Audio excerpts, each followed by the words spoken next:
اچھا مفتی صاحب، ایک اور سوال ہے، اور وہ یہ ہے کہ آج کل کے دور میں ہر بندہ کسی نہ کسی پریشانی میں مبتلا رہتا ہے، اور جب بندہ پریشان ہوتا ہے تو وہ دیگر لوگوں کے پاس، طرح طرح کے لوگوں کے پاس جاتا ہے۔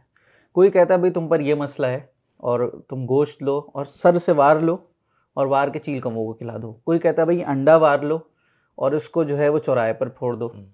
کوئی کہتا ہے کہ مرغی جو ہے وہ اپنے سر سے وار لو، گھر کو وار دو یا جس کو بھی، اور وہ جا کے قبرستان میں چھوڑ دو۔ کوئی دالیں دیتا ہے کہ یہ قبرستان میں رکھ دو، مڑ کے نہیں دیکھنا، اور یہ تو یہ سب کیا ہے؟ ان کا کیا شرعی حکم ہے؟ کیا یہ درست ہے سر سے وارنا؟ یہ ساری چیزیں کیا ہے؟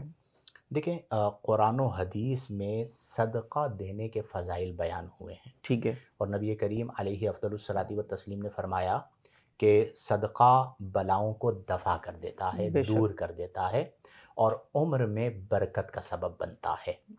اب صدقہ دینے کے مختلف طریقے ہیں، ان میں اصل طریقہ تو وہی ہے جو قرآن و حدیث نے بیان کیا، بے شک، اور جو قرآن و حدیث نے بیان کیا ہے وہ کیا ہے کہ کسی غریب، فقیر اور مسکین کی مدد کر دینا۔ ٹھیک یعنی ہے، آپ نے صدقے کے نام پر اسے کچھ بھی دے دیا، پیسے دے دیے تو بھی صدقہ ادا ہو جائے گا، گوشت دے دیا تو بھی صدقہ ادا ہو جائے گا، اور اس کا بھلا ہو جائے گا۔ اور اس کے لیے یعنی بعض لوگ یہ سمجھتے ہیں، یا یوں ہوا بھی کہ جب آپ نے صدقہ کہہ کر دیا تو انہوں نے کہا یہ ہم نہیں لیں گے، اور اس کی وجہ کیا ہے کہ تمہاری مصیبت مجھ پر آ جائے گی۔ تو یہ یاد رکھیں کہ صدقہ مصیبت کو ٹالتا ہے، ایسا نہیں ہے کہ مصیبت منتقل ہو جاتی ہے کہ آپ پر سے اتری اور دوسرے کے اوپر چلی گئی۔ ایسا نہیں۔ اب آج کے دور کے اندر سب سے اہم چیز یہ ہے کہ غربا کا، فقراء کا، مساکین کا خیال رکھا جائے، اور آپ صدقے کی جو رقم ہے یا جو صدقے کی چیز ہے وہ غریبوں کے اندر بانٹ دیں۔ البتہ جو جانور ہیں ان کی غذا کے لیے آپ کوئی اہتمام کرتے ہیں، ان کی غذا کے مطابق تو اس میں بھی شرعی طور پر کوئی قباحت نہیں ہے کہ مخلوق خدا ہے، انہیں رزق مل رہا ہے۔ لیکن بعض صورتیں ایسی ہیں کہ جہاں پر نہ انسانوں کو فائدہ ہو رہا ہے، نہ جانوروں کو فائدہ ہو رہا ہے، بلکہ وہ مال ضائع ہو رہا ہے۔ جیسے مثال کے طور پر ابھی آپ نے ذکر کیا کہ یہ انڈا ہے، اسے چوک پر پھوڑ دینا ہے، ٹھیک ہے، اور وہ باقاعدہ جا کے پھوڑتے ہیں، ٹھیک ہے، توڑتے نہیں ہیں، باقاعدہ پھوڑتے ہیں۔ تو یہ جو آپ نے کیا یہ اسراف ہے۔ اسراف کی تعریف کیا ہے کہ جس سے نہ دین کا فائدہ ہو نہ دنیا کا فائدہ ہو، تو آپ نے اس کو ضائع کر دیا۔ اچھا، بعض ایسے عاملین ہیں کہ جو عجیب و غریب باتیں بتاتے ہیں۔ مثال کے طور پر قبرستان آپ گئے تو آپ نے مرغی جو ہے وہ قبرستان میں چھوڑنی ہے اور مڑ کے نہیں دیکھنا۔ اب آپ مجھے بتائیے کہ بالعموم جب آپ مرغی کو قبرستان میں چھوڑتے ہیں تو اس کا نقصان ہوگا نا، یعنی اس کا انسانوں کو، مردوں نے تو دعوت نہیں اڑانی کہ یہ مردوں کے لیے آپ نے اہتمام کیا ہے۔ اب یہ تصور یہ دیتے ہیں کہ جنات اس کو تناول کرتے ہیں، جو کہ ایک سنی سنائی بات ہے۔ تو اس سے بہتر یہ کہ اگر آپ مرغی کا بھی صدقہ دے رہے ہیں تو آپ قبرستان چھوڑ کر نہ آئیں، کسی بندے تک پہنچا دیں، وہ کھا لے گا، آپ کو دعا دے گا، اور اللہ تبارک و تعالیٰ آپ سے راضی ہو جائے گا۔ یعنی کوئی بھی ایسا عمل کہ جس کی وجہ سے نہ دینی فائدہ ہو نہ دنیاوی فائدہ ہو، اسے اسراف کہا جاتا ہے۔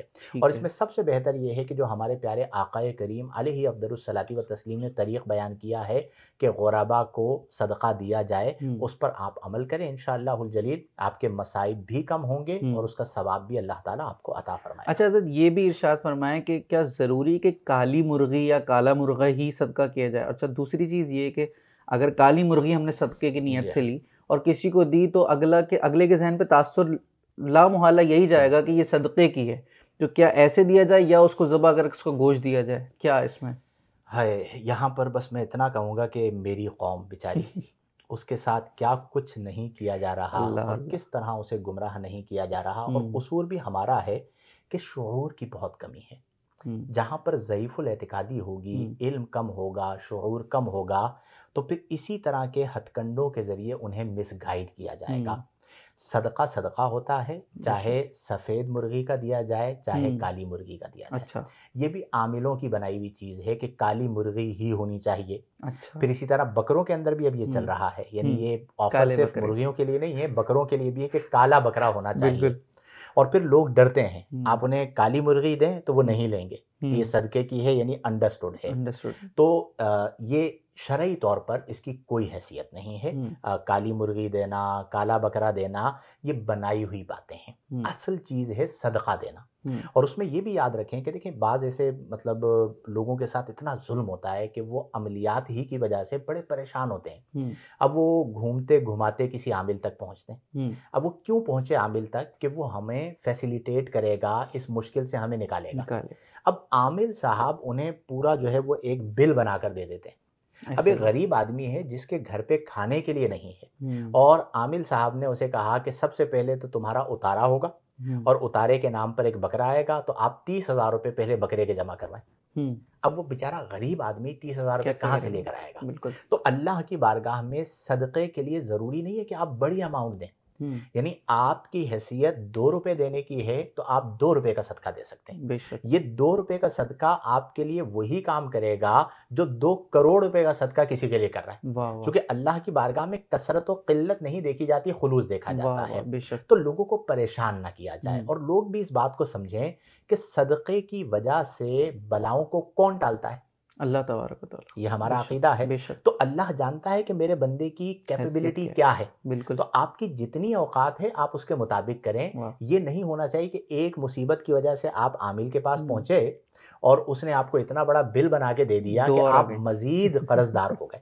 آپ یقین کیجئے میں ایسے لوگوں کو جانتا ہوں طلحہ بھائی کہ جو آج روحانی عملیات اور روحانی علاج کے نام پر لوگوں سے لاکھوں روپے لیتے ہیں. اللہ، ٹھیک ہے، لاکھوں روپے وصول کرتے ہیں اور بول کے وصول کرتے ہیں.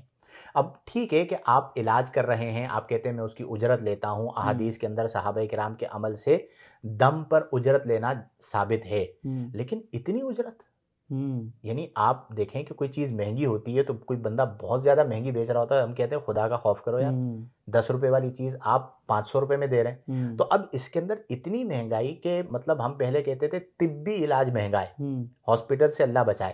آج شاید لوگ یہ کہتے ہوں گے، اور نہیں کہتے تو کہنا شروع کر دیں گے کہ اللہ تعالیٰ عاملوں سے ہمیں بچائے، کیونکہ وہ ان سے زیادہ مہنگے ہو چکے ہیں. وہ پھر 2 لاکھ میں کر دیتے ہیں، یہ الٹیمیٹ جو ہے 10 لاکھ تک بل پہنچا دیتے ہیں. تو ان چیزوں میں احتیاط برتی جائے. اچھا، اسی سے منسلک ایک کالا ڈورا جو ہے وہ گاڑی کے نیچے باندھ دیتے تاکہ نظر نہ لگے، یا تو یہ اسی سے تھوڑا سا کالی مرغی سے تھوڑا سا ملتا جلتا ہوگا. کالے رنگ کا استعمال ہمارے یہاں ٹوٹکوں کے طور پر ہوتا ہے. اب نظر سے حفاظت کے لیے جیسے وہ آپ نے دیکھا ہوگا بعض گاڑیوں کے نیچے، میں نے بھی دیکھا الٹی جوتی جو ہے وہ لٹکا دی جاتی ہے. بالکل. وہ اتنی مہنگی گاڑی آپ نے خریدی ہے اور آپ نے اس کا پورا حسن جو ہے وہ ملیا میٹ کر دیا ہے جوتی لٹکا کر. یہ ہماری قوم کا حال ہے. اب آپ سوچئے کہ اس طرح کی تصویر جب لوگوں کے سامنے جاتی ہے تو کہتے ہیں یہ ہے اسلام. اب اسلام نے تو ہمیں ایجوکیٹ کیا تھا، لیکن ہم جاہلوں کے ہتھے چڑھ گئے. تو نظر بد سے حفاظت کے لیے ماشاءاللہ آپ لکھوا دیجئے تو یہ بات سمجھ میں آتی ہے. نظر بد سے چھٹکارے کے لیے سورہ قلم کی جو آخری 2 آیات ہیں، وَإِن يَكَادُ الَّذِينَ كَفَرُوا لَيُزْلِقُونَكَ بِأَبْصَارِهِمْ لَمَّا سَمِعُوا الذِّكْرَ وَيَقُولُونَ إِنَّهُ لَمَجْنُونٌ وَمَا هُوَ إِلَّا ذِكْرٌ لِّلْعَالَمِينَ. یہاں تک آپ وہ 2 آیات جو ہے پڑھ کے دم کر دیجئے تو ہو جائے گا. بقیہ یہ ڈوری ہو گئی، جوتے ہو گئے، شرعی طور پر ان کی کوئی حیثیت نہیں. ٹھیک ہے، جزاک اللہ.